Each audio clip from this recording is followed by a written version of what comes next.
Hello again, everybody. Zach Attack is here with the Atak Sportz for this Monday, October the 13th, 2014. I made an Atak Sportz in about a week since I was busy last Monday. I was doing import things, so I tried to make an Atak Sportz last Monday. But here we are, Atak Sportz for this Monday. Kicking off with NFL Week 6. Thoughts and results. Well, it was an interesting day for the NFC North. Of course, I am based out of Detroit. So, of course, I'm in the area where the NFC North resonates. In Detroit, of course, the Detroit Lions. Getting a big victory over the Vikings. In Minnesota, the field goal guy, we got a new field goal kicker. He's 1-2. Better than the other guy, but still, Prater meant the damn field goals. He missed a 50-yarder. Made a 50-yarder, missed a 30-yard. See how he does next week. When the Lions play that game next week. But, without any of the top offenses, they still got the job done. 17-3. The defense once again won the game for the Lions. So the offense didn't do shit. See how they do next week. Meanwhile, the Bears got a big victory over the Falcons in Atlanta. And an interesting game, I saw a little bit of that game. I saw the Lions game against the Vikings. It was a decent game. So was the Bears-Falcons game. That was a very intense game. Falcons were like ugly, but then the Bears came clawing back. Big touchdowns. Big comeback after the last 2 weeks with throwing interceptions in both games against the Packers and the Carolina Panthers. The Bears came rolling back big time. 27-13 against Atlanta. The Packers got a big victory over the Dolphins with a last-second field goal with 6 seconds left. And a fake spike. Got him the victory. I don't think it was a field goal. I think it was a touchdown. At the end of the game. That was a very interesting play that Rodgers did. Other big things. The Cowboys. I can't believe my friend is a big Cowboys fan. And he's probably so happy right now for the Cowboys. They defeated the Super Bowl champs in Seattle. 30-23. That means the Cowboys are 5-1. That's amazing. Big season for the Cowboys. I think Lions are 4-2. So are the Packers. They're also 4-2. So, see how that goes in the rest of that division. Other games, the Eagles blew out the Giants. Yeah, I hate the Giants. 27-0. They fucking deserve it. While the other good Peyton Manning got the victory over the Jets, 31-17. So, interesting week of football with Pats winning as well. They're game against the Bills. Yay, Bills lost after beating the Lions last week. So, there you go. Interesting week of games. Of course, the Monday night game tonight, Frisco takes on St. Louis. So, yeah, that goes. Interesting week of football, especially NFC North. 2 teams vying for that first place position, tied 4-2 each. Speaking of tie, Carolina Panthers tied with the Bengals. They went to overtime, but like the Vikings-Packers game last year, it was tied at the end of overtime. There was no contest. So there you go with that NFL situation. Now, with Bellator, MMA taking place this past Friday, of course, a weekly event on Spike Bellator 120. It was a decent night of fights. Great submission in the first round, even though it was a quick first rounder for Emilio Sordi, taking up on McDaniel. He just got him on the ground quickly. Just took him down quickly and got the choke in and bang. The second fight was, at least in my mind, the most exciting fight. Even though it was another first rounder, it was at least exciting. So great striking, so great back and forth action until another submission nailed by Alexander Zolonovsky against Dakota Cochran. And boy, did Dakota get his ass beat. Got his ass bloodied up big time. Michael Page. He reminds me of Anderson Silva. A pussy. He just danced around for 3 rounds. Got the victory over Now Shumpert. It was just unexciting. Because Michael Page is like Silva. Elusive and also a pussy. He's like, keep dancing. He's like, you want to give me? No shot. Nah. You know, he's kind of a pussy. Some people love him. Some people hate him. But then the main event. Joe Warren taking on Eduardo Dantes for the Bantamweight Championship. It wasn't as exciting as I thought it was going to be. But still, it was very slow pacing in comparison to what I was expecting it. But it was more methodical based, but it was still a very good back and forth action. It was a thinking man's fight. Both men had their strategies because both guys are very great on the ground and also great on stand-up. So it was a very interesting fight with Joe Warren getting the victory and becoming the undisputed featherweight champion. He was a featherweight champion. Now he's a featherweight champion. So congrats to Joe Warren for that big achievement. 2-weight class champion in UFC. Not UFC. That's BJ Penn. He won 2-weight championship titles in UFC. But in Bellator, Joe Warren is the double weight class champion. He won like a featherweight and then he won featherweight. So congrats to Joe Warren. Very good fight. Aduelo fought well, but Warren was more effective on the striking. That's why, especially that last fury in the 5th round. That's what won the fight for sure and won the championship. Now on with TNA. I've been watching TNA lately live because of the fact that I have my Impact classes on Wednesday. But the last couple of Impacts have been great. Especially this past Wednesday. Really good Full Metal Mayhem. Too bad the pay-per-view sucked. Of course, I'm wearing the Slammiversary show. I went to Slammiversary 09 when TNA was actually pretty good. But I heard Bound For Glory sucked. I heard the set sucked because it was in Japan. It was a small arena. And no Bobby Lashley defending his championship. Now, this is Bound For Glory, right? The WrestleMania of TNA. You don't have your champion defend his title on the biggest pay-per-view for TNA. That's bullshit. I know it's probably because Bobby Lashley's got an upcoming fight for Bellator. But Bellator should know better not to schedule Bobby Lashley into a fight right before TNA's biggest pay-per-view. But I heard it sucked. I didn't see it because I don't like streaming. It was more Japanese guys than anything because it was based on Japan. And I saw the venue before. I was like, that was where Bound For Glory was. Manic, part of Revolution, took on Minoru Tanaka. Minoru Tanaka won, even without James Storm's involvement. And then EC3 took on Ryota Hama. And then Rikishi showed up.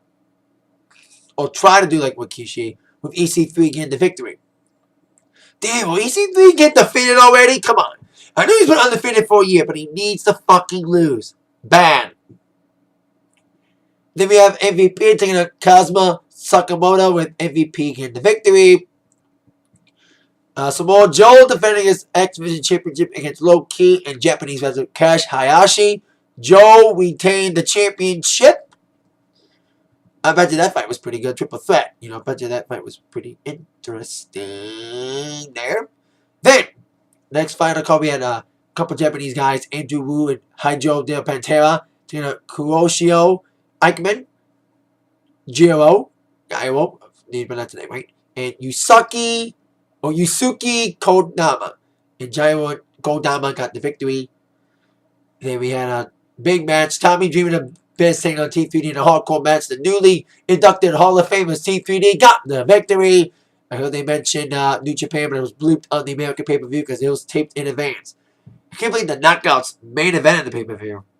You know what's a bad pay-per-view with Knockouts? But if the Divas headline it, it would be bad. But I've been applauding Knockouts for years, so I should not be making that joke. With Havoc getting the victory over Velvet Sky. Havoc's just a fucking beast.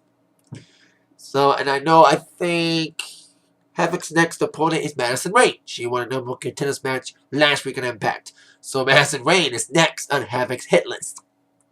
So there you go. Now, before I get to Wall Preview, of course, we got 2K15 coming up.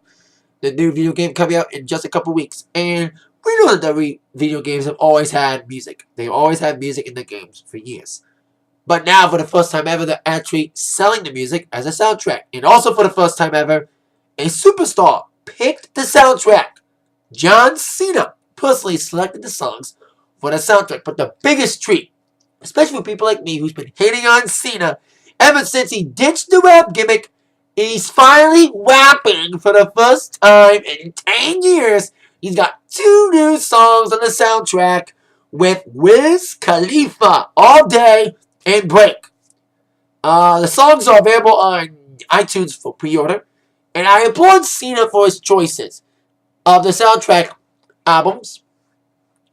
I like the selection for the soundtrack, getting a lot of accomplished artists like B.O.B. and Flo Rida, but getting up-and-coming new artists like Big Smo. I'm a big Smo fan. I'm happy that wrestling fans will be able to hear Big Smo. I play him a lot of my gigs. He's a country rapper. He had his own reality show on A&E a while back.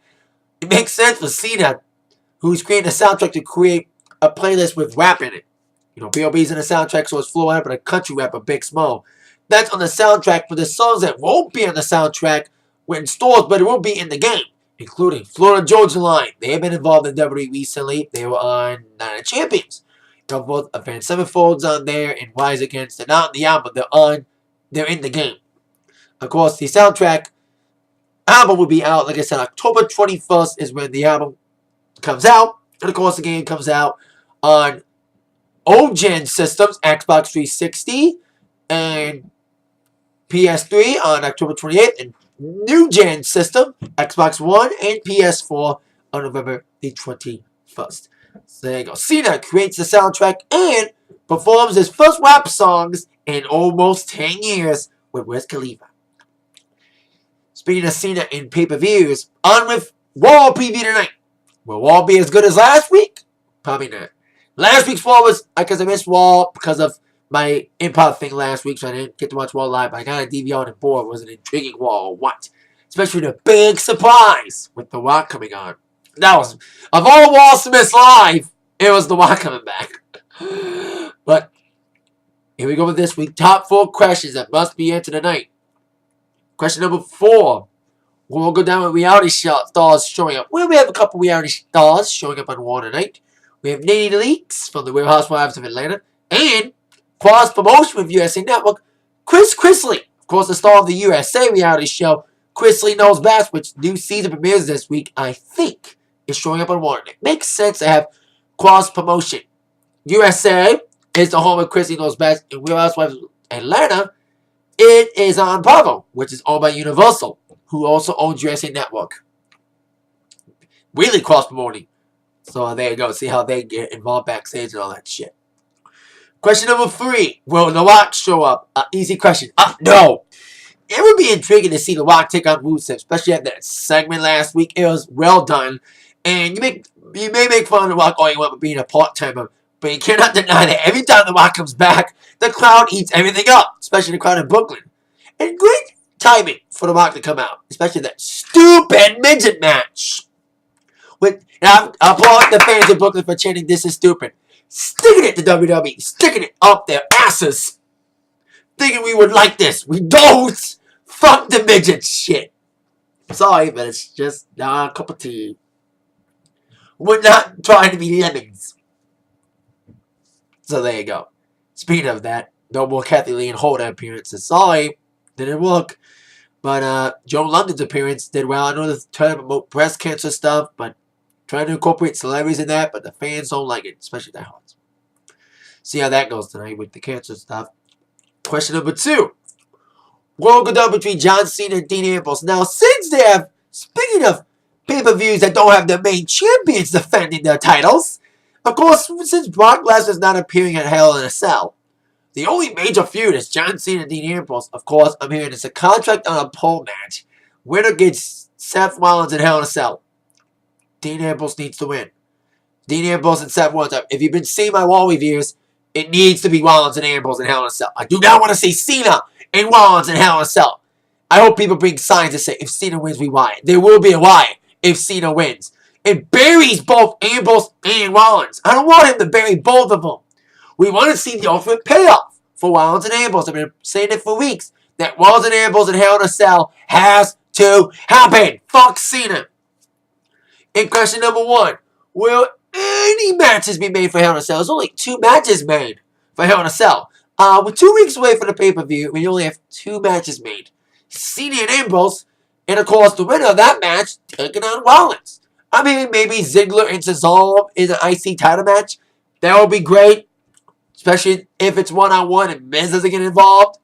Although they did have a great triple threat 2 weeks ago. I'm guessing AJ and Paige for the Divas title. So, hopefully some new matches get made for Hell in a Cell. We're just 2 weeks away, guys. Add some fucking matches. Even though your top champion's out, you gotta make a pay-per-view no matter what. See what goes down tonight on Raw at 8/7 Central on USA Network. That is it for my Raw preview. And it's also it for my Atak Sportz. When I see you later on for my Raw review later on this evening. That mind, y'all been attacked by the sports news from Zach. Thank you very much. See you later. Oh, yeah.